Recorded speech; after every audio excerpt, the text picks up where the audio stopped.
what we're looking to do is basically really establish the Soho Club of the co-living sector. Nice. So I'd say that we are setting up the first millennial private residence club. And the idea behind it is why have one address when you can have 10 or more? And with that, I think, people love change. So we want to, always offer them something different. And, it's not only about the physical offering.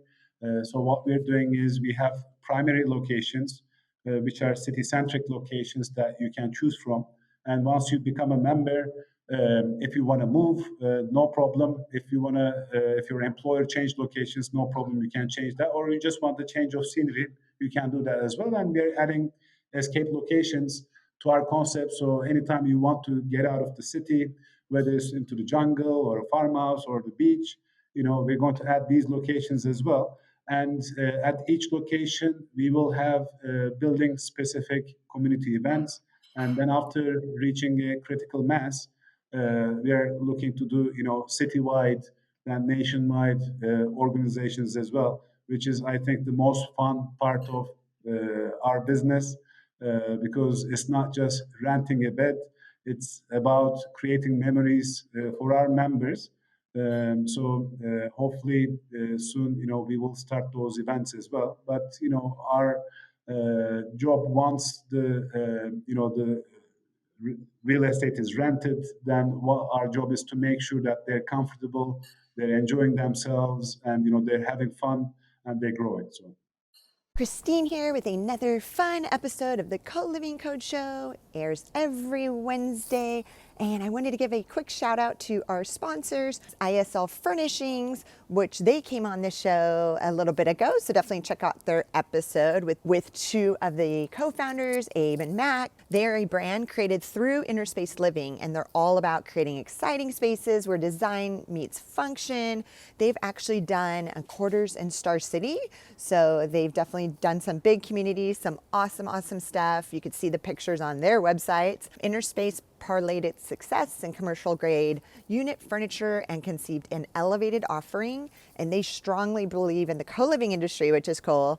And they were founded with the mission to bring your brand to life. Their goal is to revolutionize the unit furniture experience. And driven by creativity, ISL Furnishings believe that interiors should inspire brilliance. Every venue has its own voice. They exist to clarify that voice, interpret your brand vision, and delivers to quality on time, every time. And like I said, yes, they've done Star City and quarters, but they've also done smaller communities. They can do 10 beds and up. And you can definitely check them out at islfurnishings.com. So let's go ahead and launch into today's episode.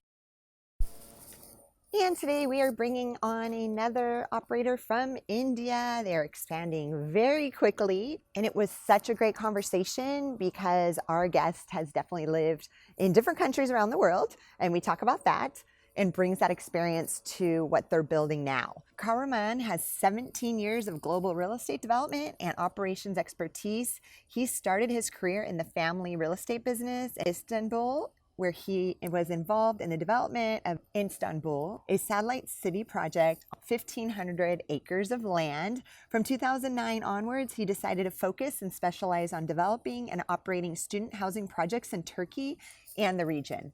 In the past decade, Kahraman pioneered the purpose-built student housing market in Turkey, gathering together a number of institutional investors. He was educated in Gordonstoun School in Scotland and holds a Bachelor of Science in Business Administration from Bryant University, Rhode Island in the States. So again, great episode this week, so enjoy. So we are bringing on Kahraman. He is the CEO and co-founder of Olive Living by Embassy. So welcome to the show this week.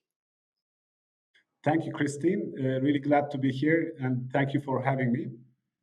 Of course. So let's start with, it's Olive Living by Embassy. I would love for you to explain, tell the listeners what Embassy does over there. I know you're over in India. Sure.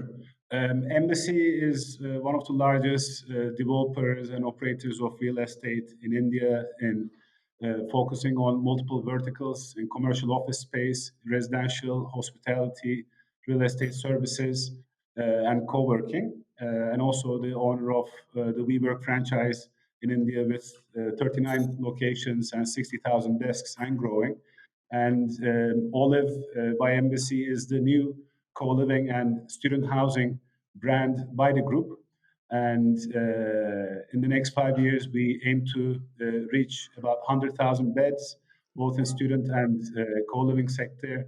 In the co-living business, we're looking at purpose-built and also taking up existing properties under management agreements. And we're focusing on the top 6 cities, starting from Bangalore, Pune, Chennai, Hyderabad, Mumbai, and Delhi NCR region. And on the student housing business, we're location agnostic. We're looking to do partnerships with educational institutions where we do build, operate, transfer agreements on their campuses and basically become the outsourced student accommodation partner for those universities. And then when did Olive Living start, and how many beds do you guys have currently? So actually, Olive Living, we launched January of 2020, so just 2 months before the pandemic. And Olive Co-Living is the purpose-built division. So in our pipeline, we have about secured 18,000 beds in various locations across 3 cities. So we got the building permits for our first project. So after a few months of delay because of the pandemic, we are hoping to break ground in the next couple of weeks. As of yet, on the purpose-built side, we don't have anything operational. But on the management agreement side, we just acquired our first building. So hopefully that's coming to life in the next couple of weeks as well. So we're at the nascent stages. We're just beginning. But India is a very exciting market to be in. Yes, and we've already had a few people on from India. We know the scale over there. So when you say 18,000 beds like under contract already, how many different Yeah. buildings is that? Basically, the facilities range from 1,000 to about 3,000 beds at the moment per location. And we are looking to. When you look at India, the demographics, actually, it's one of the least urbanized countries in the world. Only about 35% of the population lives in the cities, and about 65% of the population are living in the rural areas. And to put in context, each year about 2.4% of the population migrates to the cities.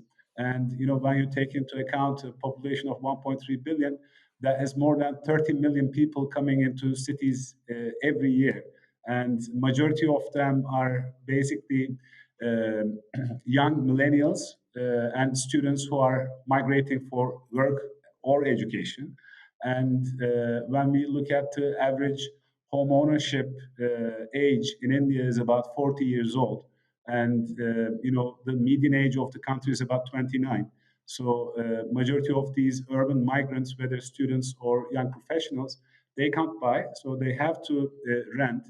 And the way we see it is the residential floor plate, the one bedroom, two bedroom, three bedroom apartments have been around for ages. And the only evolution in time that we see is densification.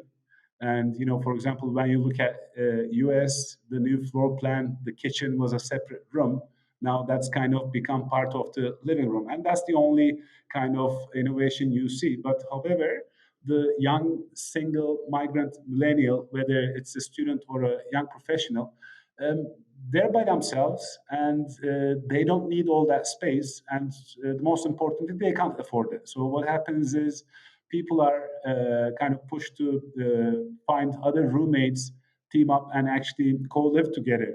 So I say, co-living, even though it's a new term, the idea behind it is based on sharing economy, and the major driving factor of that is affordability. And because of that, it's actually been around for ages. And all we are doing is actually repurposing, redesigning, a new product for this young single migrant millennial, and it's just enough, just what they need, nothing less or nothing more than they need. So I think it's exciting what we're going to see in the next couple of years. And I've built a lot of student housing in Turkey, and been to pretty much all the co-living facilities in the world. And when you go to the West, 300-400 beds is a large scale project.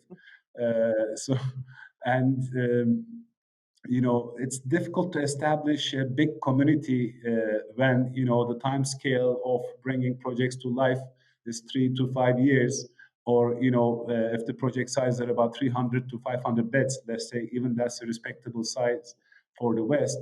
Whereas in India, I mean, some of the student housing deals that we're looking at, or some of the co-living projects that we're looking at, I mean, student housing projects range from 1,000 to 20,000 beds per location. I mean, in our allocation per bed per city, so we're looking to do about 30,000 beds in Bangalore, both for students and young professionals. I mean, that's a big number, and I think with those kind of masses, that's where we'll be able to really establish the community aspect, and really have the members benefit from such a vast network of people. And the way we are looking at it is that everybody, every individual is in their in different life stages of their life cycle. So and the moment you start bringing people from different stages of their life, they can really benefit from that network. So the way I see it is, so it's not just specific to India, but Southeast Asia, I would say. So Vietnam, Indonesia, Philippines, and China as well. I think this is where the global co-living companies that will dominate is going to come out in the next 5 to 10 years. I mean, the infrastructure doesn't exist yet; it has to be built, and construction is very time consuming. And we are making efforts to kind of industrialize our methods as well. And rather than constructing buildings, we are now looking at producing buildings off-site, and assemble them on-site, bring those construction timelines, and bring the projects to life as quickly as possible. And when we talk about the millennial migrants that are coming in for work and for university, I heard the average commute is like an hour and a half. Is that correct each way? Yeah, so it is about an hour and a half. So even if you take, let me just put it in context. So even if it's 1 hour one way, so if you spend 1 hour in the morning, 1 hour in the evening, that's 2 hours a day. And when you look at it, if you're working 200 days a year, that's about 400 days in traffic. And when you basically, if you can take 10 hours of usable hours in a day, that will mean 40 days of your year is spent in traffic, and it's such a big inefficiency. So actually, with our co-living facilities, we are looking to position them right next to organized business parks, where we actually bring a solution to this problem. And we want to promote a walk to work culture, where people don't need to get on a car or on a motorbike or a public transport. They can just walk to work. So, our maximum radius is about 2 kilometers walking distance. So, what that does is, in the worst case, if someone wants to walk to work in 20 minutes, 25 minutes maximum, they can reach work, and they can lead an active lifestyle. Or if they want to get on the motorbike, that will take them about 5 6 minutes. So that kind of commute is very manageable. And what happens is, the majority of the customers in this segment, they are making about 5 to 10 lakhs a year, which is about 7,000 to, let's say, 12 13,000 dollars a year. So they have a limited budget, and one spending almost 40 days a year in traffic, we kind of help them solve that problem. But also, they won't have to spend as much money on transportation. So, they can utilize that budget for other fun activities rather than gasoline and, maintenance of their vehicles. And I know the percentage of rent to income is lower over there than the States. The state, I think it's like 30%. It's pretty high here, rent to income percentage. What is your guys's, like, how much is it to stay at your location per month? So at the moment, for in a double occupancy room, we are looking at an average of, I mean, these are, almost in the city center locations, right next to organized business parks. On a double occupancy room, we are looking at about 15,000 rupees a month, all inclusive, per person. So that would translate to about almost $200. Okay. Nice. Okay, that's not bad at all. So let me see next. Oh, I would love for you. I know you're from Turkey originally, and you've lived in different countries. So I'd love to hear that, or tell the listeners which countries you've lived in already. So I was born in Istanbul, studied and raised there until I was 13. And then I went to boarding school in Scotland. So I was a student accommodation customer there for about 5 years. Then after Scotland, I went to Providence, Rhode Island for my undergrad degree. I got a Bachelor of Science in Business Administration. I was there for about 4 years. Again, I was in a student accommodation, so I know how dorm life works. And from that point on, I was born into a real estate family. I went back to Istanbul, Turkey, joined the family business, and we were doing master plan developments and luxury residential projects. After working about 4 years with the family, I decided to do something myself. And at that point, we had the subprime crisis. And Mm. because we were in real estate, so I've seen the housing bubble grow and burst. And, this is the first time in decades, I think, that people lost money on residential real estate. And at that point, I decided to do something again in real estate, but that was more resilient to fluctuations in economic conditions. So I started looking at senior housing and student housing, and both of them are still, they were very nascent stages. Student housing, especially, was mostly handled by the government, substandard buildings, cold showers. Nothing exciting. And obviously, with investors, student housing is a much easier sell than senior housing, I think.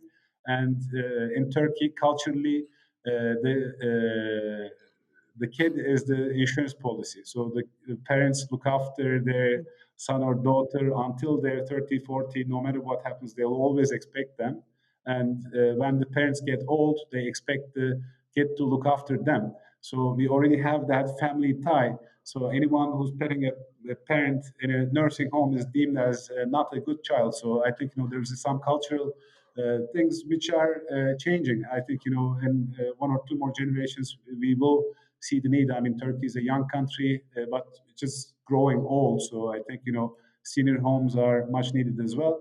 Anyway, that was my entry into student housing. Over the years, I established two prominent brands, and in various locations and various segments, I developed and managed over about 20,000 beds. Some of my properties and projects are still operational and doing really well. And at that point, I wanted to basically go international, expand what I was doing in both in student housing, and my brand back then called Novo did have a vision to go into co-living. But so students, you can put two people in the same room. That's okay. But young professionals in Turkey, they don't accept that. You still have to provide single occupancy rooms. And when you compare student accommodation, where you have two people in the same room, and a co-living facility where you have a single individual in the same room, student accommodation feasibility in this context always beats the co-living. So because of that, we never had the opportunity to expand into it. Every project we looked at was student housing. But again, I think it's the beginning of this end of the spectrum. So it starts with student housing, then you go on to co-living. on shared accommodation, and you can upgrade to a single accommodation across as the ages go by, you get more promotions. Then I think so the age bracket actually does extend from 18 to 35, 40. And when we look at it, India is the market where you have the largest potential clientele. So I think this part of the world with the population and the demographic and the sharing being accepted as a way of living provides a tremendous opportunity in this segment. Definitely. And I would love to hear, are there any differences in your opinion, being in student accommodations to co-living? Is there anything different? So obviously, I mean, in co-living, what we do is we have our own community establishment. We have our own community feel and way of doing things. In student housing, actually, physically the products are very similar. I mean, I wouldn't physically. I mean, in some rooms we can have three or four people in the rooms as well. But when you look at the physical structure, what's built with the common areas and all that, actually they're almost identical. But obviously, operationally, they're very different. I mean, when I rent a student bed, I have three, four clients actually. I have the student, I have the mother, I have the father, then I sometimes have the uncle and the aunt, and then there's the university educational institution themselves.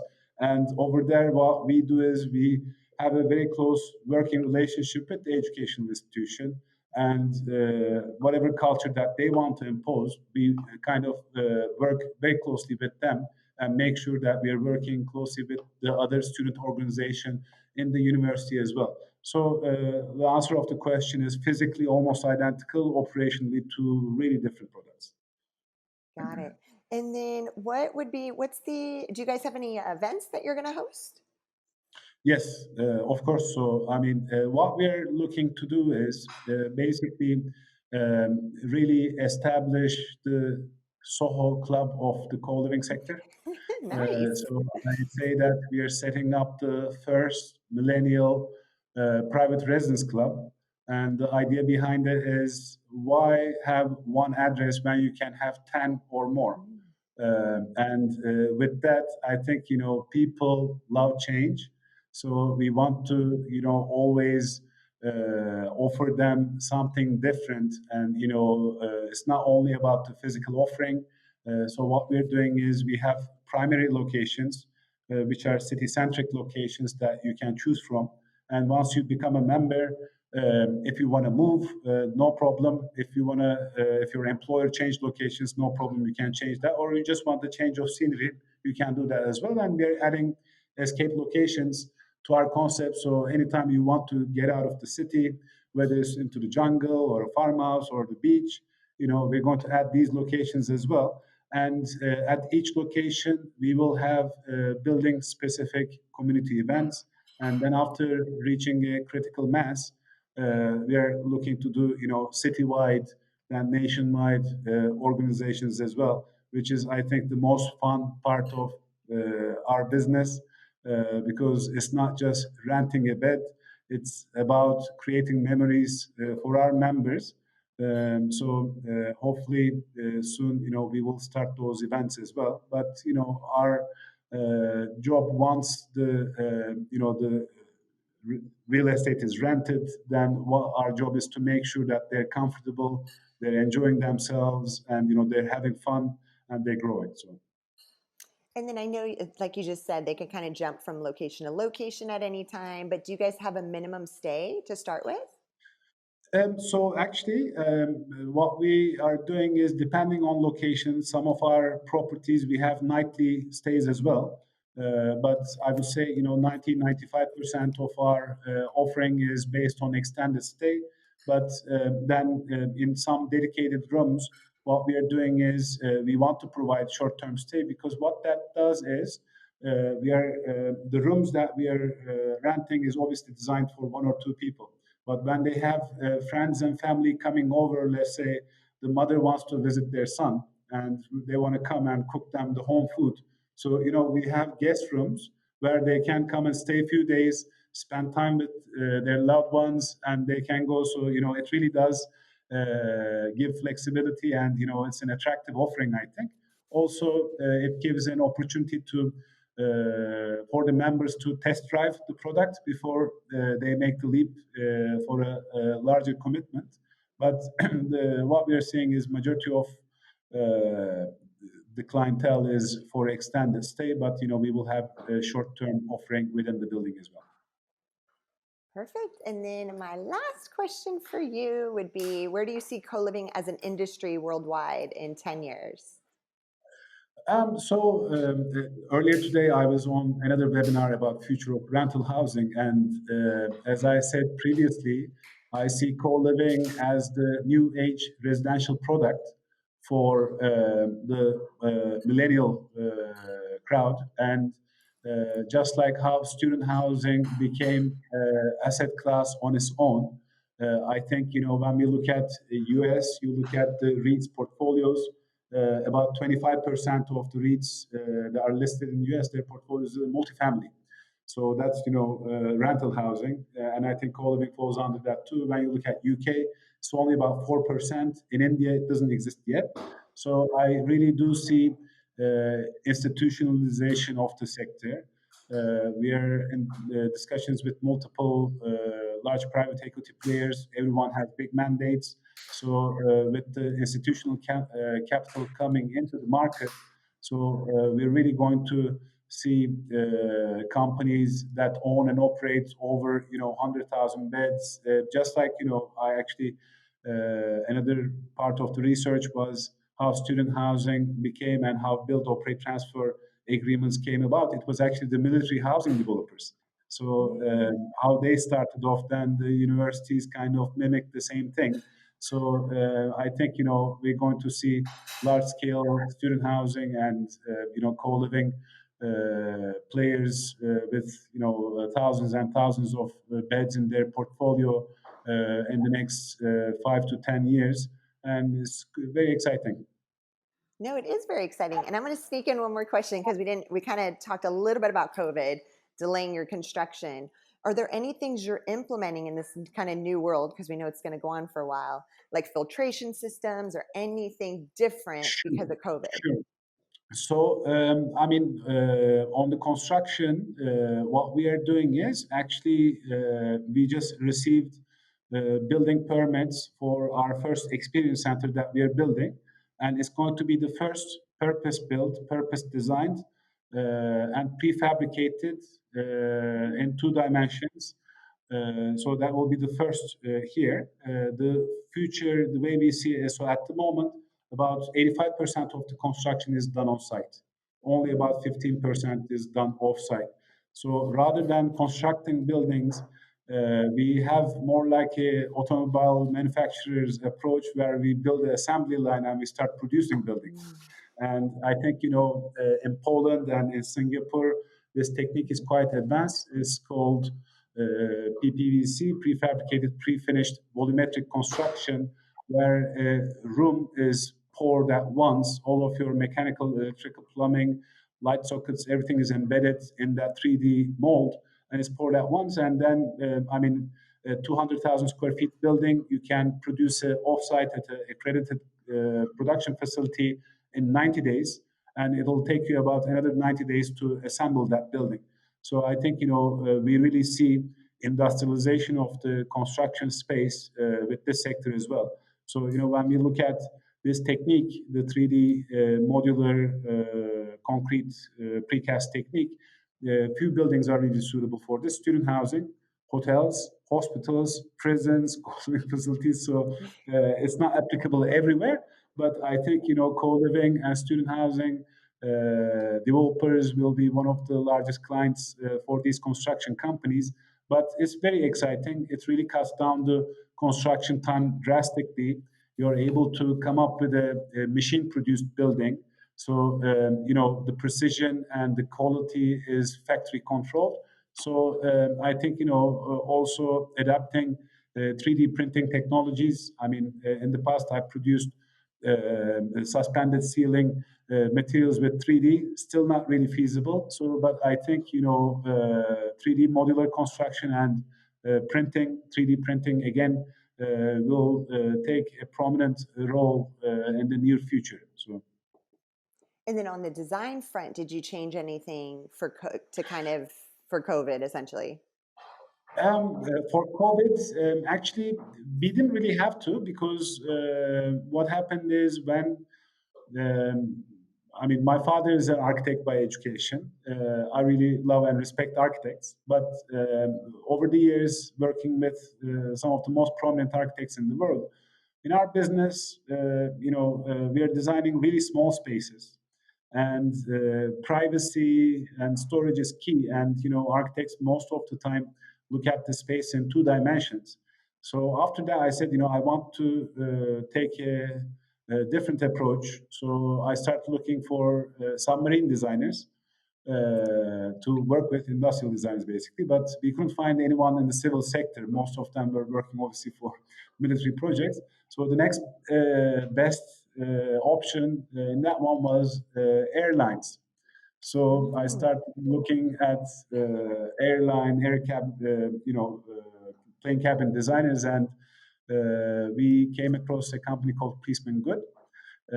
They're actually the inventors of the flatbed in business class.